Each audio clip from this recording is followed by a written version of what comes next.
Hello, and thank you for choosing Midtown Chimney Sweeps, your local provider of qualified chimney service work. We do fireplace installation, chimney cleaning, and repair.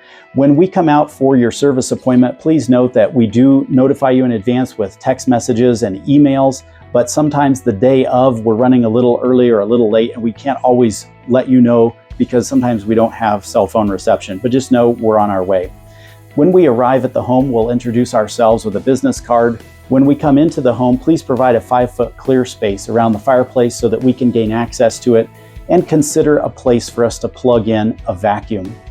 The next thing is, please lock up any pets that might be escape artists. When we're coming in and out of the door with tools, sometimes they like to shoot out the door.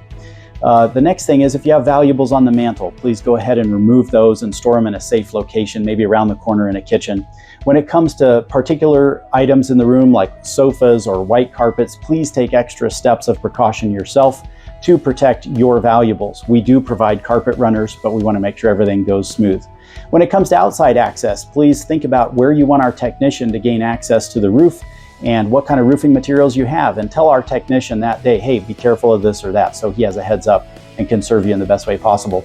And lastly, when it comes to invoicing, we do require a signature at the end. So if you have to leave early or you're on a Zoom call, no problem, we do it all the time. Just go ahead and sign that early, sign it in advance. And then the next thing is we will email that invoice to you when we're all done, and there'll be photos included of the job. And if you're not home, you can pay the link on the email. Hey, we look forward to serving you. We look forward to seeing you the next year. We'll send you out one email and one postcard the next year to remind you about annual cleaning, and hope to see you next year taking care of your fireplace and chimney. This is Byron with Midtown Chimney.